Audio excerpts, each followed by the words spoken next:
On faisait avant un audit.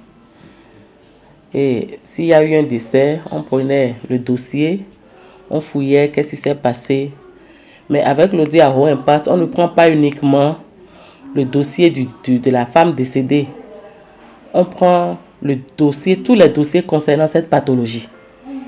Celles qui sont décédées, celles qui ne sont pas décédées. On voit ce qui s'est passé, notre habitude de travail. Ce qui s'est passé pour celles qui ne sont pas décédées et qu'est-ce qui s'est passé pour celles qui sont décédées. Ce témoignage est celui de Priska, sage-femme dans le département du Zou, à plus de 100 km de Cotonou.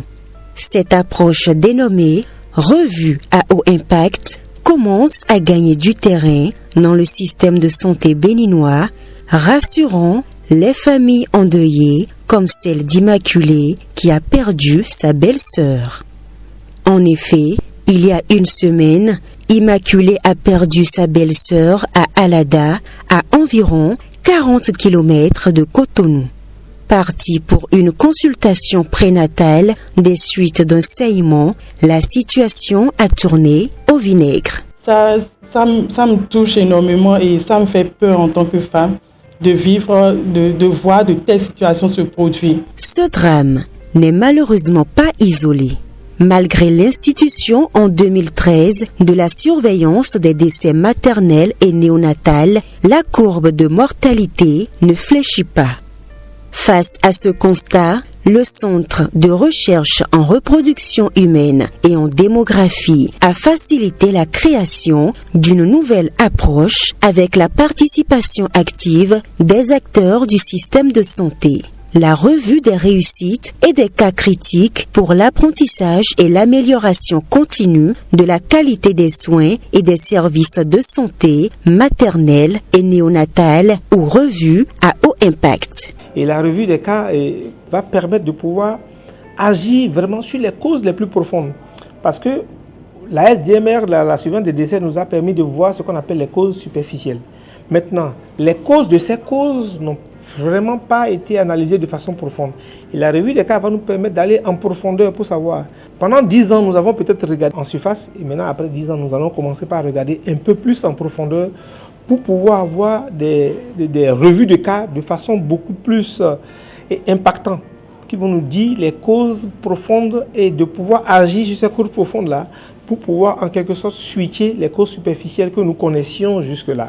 Cette approche de réalisation des audits, c'est beaucoup plus de la réalisation des audits d'un certain nombre de cas, parfois groupés, que l'on puisse impacter les pratiques professionnelles, impacter les organisations de services et surtout mettre le focus sur les problèmes dont les résolutions sont in situ. Nous avons été étroitement associés à la conception de ce modèle d'audit. La revue à haut impact repose sur 6 piliers fondamentaux.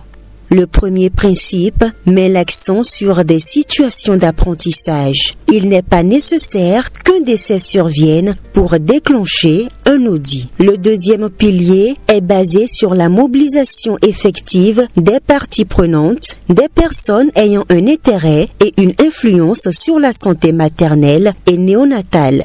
Lorsque vous avez une situation, par exemple, et que le laboratoire ne répond pas à temps, la maternité est troublée.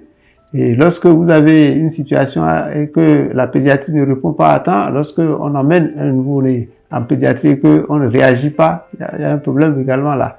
Donc, c'est dans ce sens-là que, avec alerte et grâce à alerte, nous avons mis en place ce creuset-là qui nous permet d'échanger et de voir et d'anticiper sur un certain nombre de dispositifs pour faciliter la communication entre les services. Les autres piliers reposent sur une analyse basée sur les données, une préparation efficace, la responsabilisation, la documentation et le suivi des actions. Cette méthode commence à porter ses fruits. Les causes profondes émergent. fournissant enfin aux prestataires de soins et aux décideurs des clés pour identifier des améliorations et agir de manière réaliste. On a tiré tous les dossiers concernant celles qui ont fait la pré-éclampsie sévère et l'éclampsie. On a fouillé ces dossiers pour savoir pourquoi, qu'est-ce qui a amené ces femmes, qu'est-ce qui est à la base de décès de ces femmes. Donc on a relevé, on a pu faire sortir ces causes. L'analyse a révélé des dysfonctionnements spécifiques, notamment dans l'administration du diazépam en l'absence de sulfate de magnésium. Ce problème se produit plus fréquemment la nuit et le diazépam est souvent prescrit aux femmes de statut socio-économique inférieur. Nous avons réalisé que la plupart des femmes venaient souvent de loin, référées sans moyens suffisants. Elles ne peuvent pas se permettre les médicaments prescrits, comme le sulfate de magnésium. La nuit, il n'y a pas les services sociaux qui étaient fonctionnels et les kits d'urgence n'étaient pas disponibles. La communication sur les doses est parfois incomplète à l'endroit des patients et de leurs accompagnants. De plus, certains soignants hésitent à combiner ou à associer le sulfate de magnésium et le diazépam pour la prise en charge de la complication. Ces résultats ont permis d'identifier des points d'intervention prioritaires pour améliorer la prise en charge des urgences obstétricales en tenant compte des modèles mentaux et des contraintes socio-économiques. Maintenant, il y a un kit de sulfate de magnésium qu'on doit préparer et prendre à la pharmacie chez nous pour celles qui n'ont pas amené de l'argent. Et après, avant de sortir, elles vont rembourser. Cette approche met également l'accent sur un suivi rigoureux des recommandations. Il y a une analyse claire des capacités. De quoi avions-nous besoin pour accomplir cette tâche? Qu'est-ce que nous avions et qu'est-ce qui manque?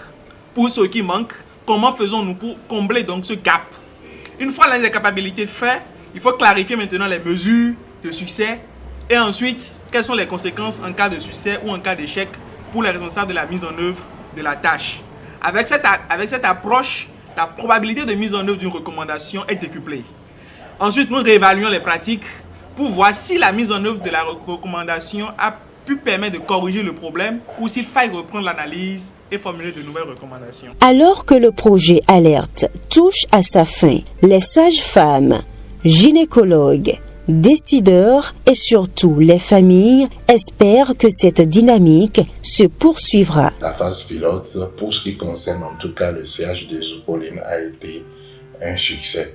Les acteurs, que ce soit au niveau départemental et au niveau du CHD, sont assez engagés pour continuer toutes les pratiques, non pas seulement par rapport à l'audit, mais toute l'intervention alerte qu'il y a lieu au CHD. Le dernier facteur important, c'est la disponibilité de ressources, notamment financières, pour continuer. Donc, pour ma part, 2 conditions sur 3 sont déjà réunies. Nous n'avons pas de contrôle évident sur la 3e, mais nous aurions bien souhaité que cette intervention continue au CHD et soit également implémentée dans les autres hôpitaux. Cette initiative pourrait servir de modèle pour d'autres établissements de santé confrontés à des défis similaires en matière de santé maternelle. L'enjeu est crucial, s'assurer que chaque femme qui entre dans une maternité en ressort avec un bébé en bonne santé. Car, au-delà des statistiques, ce sont des vies et des rêves que nous essayons de sauver.